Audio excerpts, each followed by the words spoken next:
100 tanks. That's what was coming over the ridge. 100 tanks, and between them and everything they needed, 12 British guns dug into a low rise of rock and sand that didn't even have a name, just a number. .175. The gunner on gun 4 was counting silhouettes through his sight. 12, 18, 30. He stopped at 40 because the number had stopped meaning anything useful. His hands were shaking. The breech behind him was hot enough to blister bare skin. The loader's knuckles were bleeding from the shell casings. 2 days on this ridge. No reinforcements, no air cover, no order to retreat. Just hold.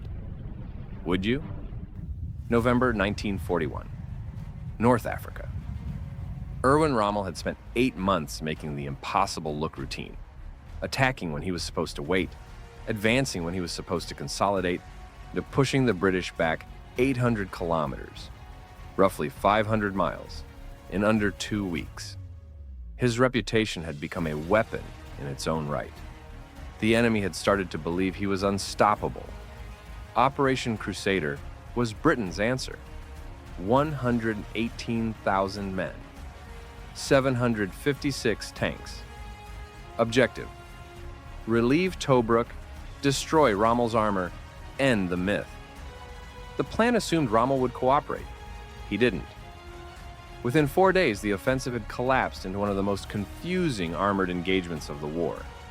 Columns driving past each other in opposite directions. Formations swallowed by the desert.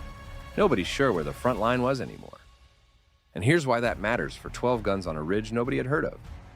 The hinge point of all of it was the ridgeline above the Sidi Rezegh airfield. Whoever controlled that ground controlled the most direct route to Tobruk. By the 21st of November, both sides were bleeding for that escarpment.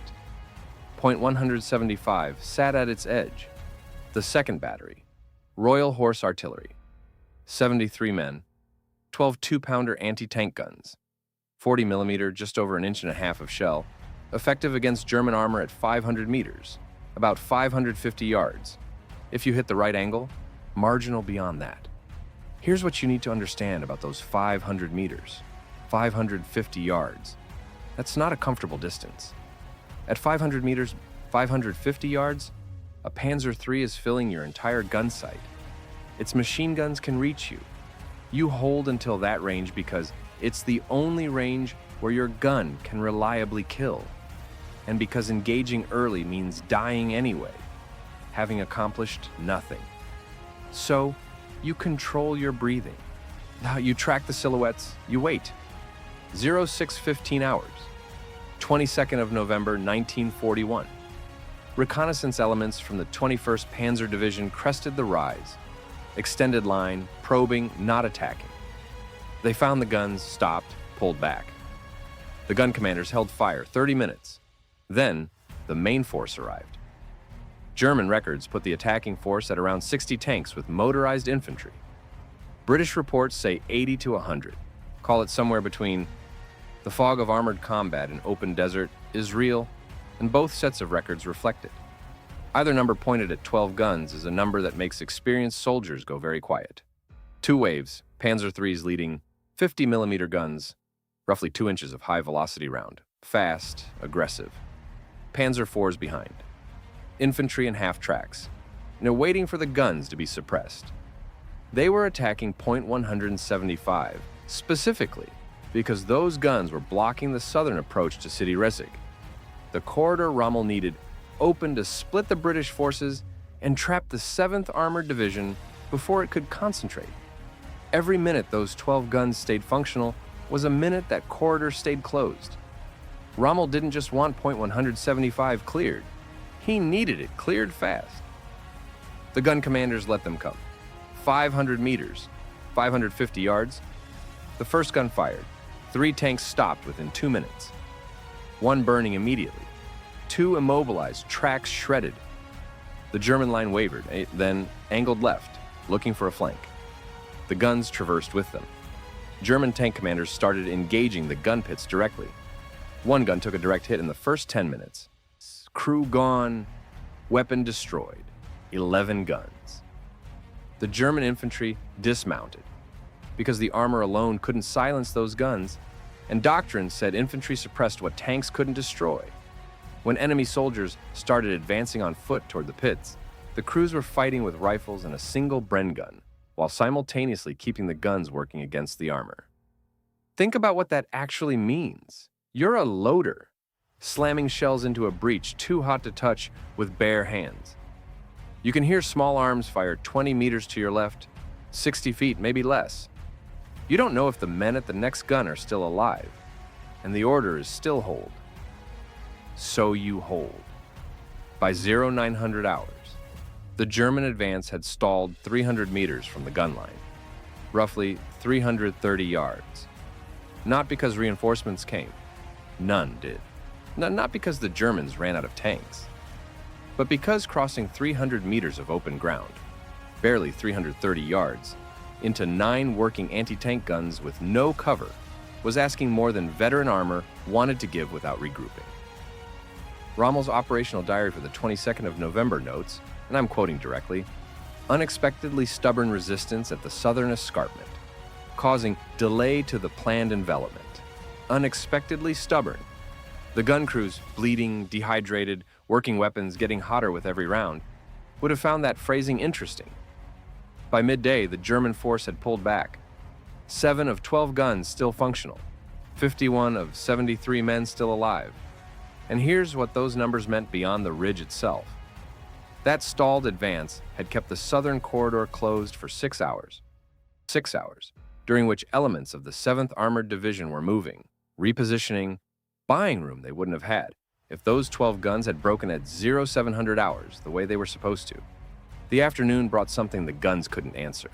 German 105mm howitzers, 4-inch guns, registered on the ridge from 3,000 meters, nearly 2 miles, beyond anything a 2-pounder could reach. Indirect fire, walking across the ridge in a grid pattern. You can't shoot back at guns you can't see.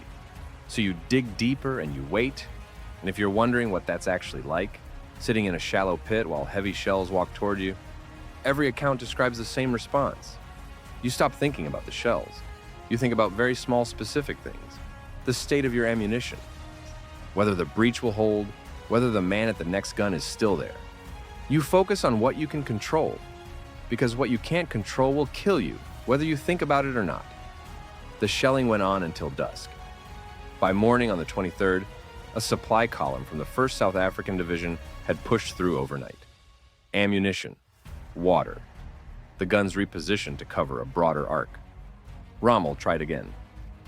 Infantry leading this time, armor and support, because the previous approach had cost him more than he'd budgeted for, and he needed a different answer. Against exhausted crews with no defensive infantry, it should have worked. It almost did. 2 positions were overrun during the morning attack. By 1100 hours, 5 guns remained. By afternoon, 3 guns.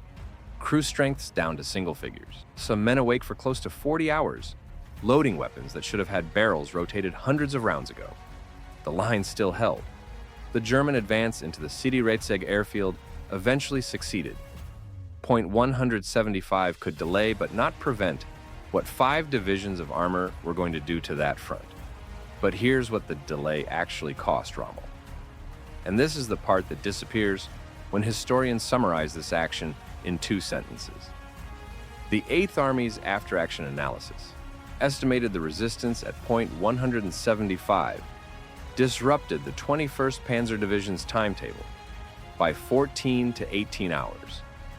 Rommel's entire operational logic depended on speed, destroying British armored formations before they could concentrate, before they could establish new lines, before his already strained fuel situation became critical. Every hour of delay was an hour his tanks burned petrol he couldn't replace. Every hour the British had to regroup was an hour they weren't being encircled. Those 14 hours kept the corridor open long enough for elements of the 7th Armored Division to pull back southeast rather than be trapped. The British armor Rommel needed to destroy in detail survived, and eventually helped win at El Alamein. Point 175 didn't win Crusader, but without it, Crusader may not have been winnable at all. Tobruk was relieved on the 27th of November. Rommel pushed back to Elagala by January 1942. The 2nd Battery's losses: 31 killed, 22 wounded. All 12 guns destroyed or captured. 31 men. Not a statistic. 31 names in regimental records at the National Archives at Kew, waiting for someone to look them up. And .175 tells us something about the 2-pounder its critics miss. At close range, in a prepared position, with crews who held their nerve long enough to let the range close, it could still kill. The problem was never entirely the weapon. It was doctrine. Scattering anti-tank guns in small groups, rather than concentrating them into overlapping kill zones.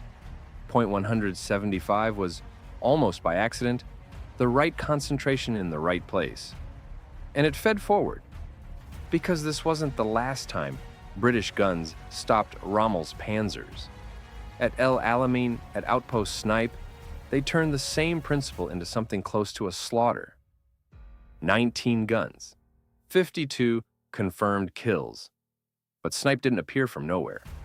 It was the refined product of everything positions like .175 had taught, written in the hardest possible way.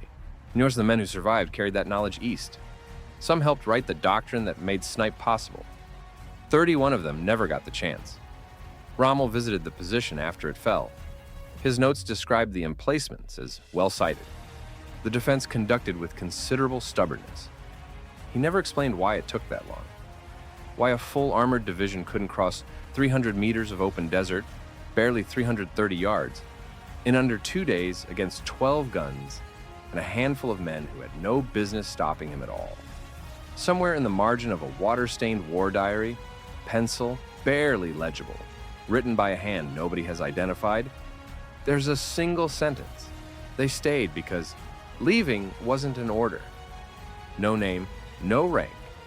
7 words that contain everything you need to know about what happened on that ridge. And the ground is still there.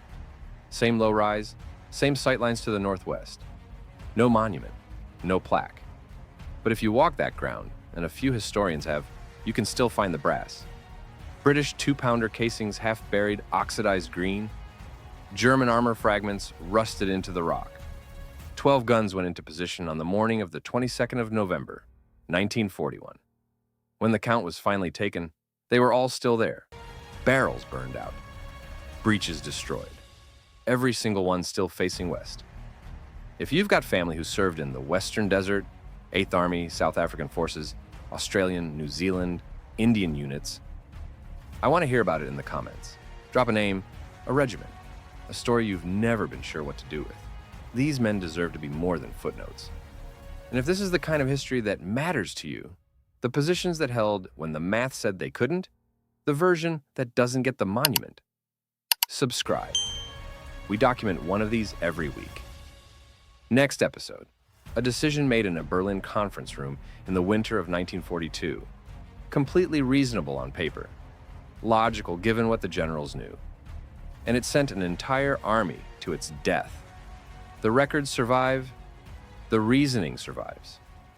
And the more you read it, the worse it gets.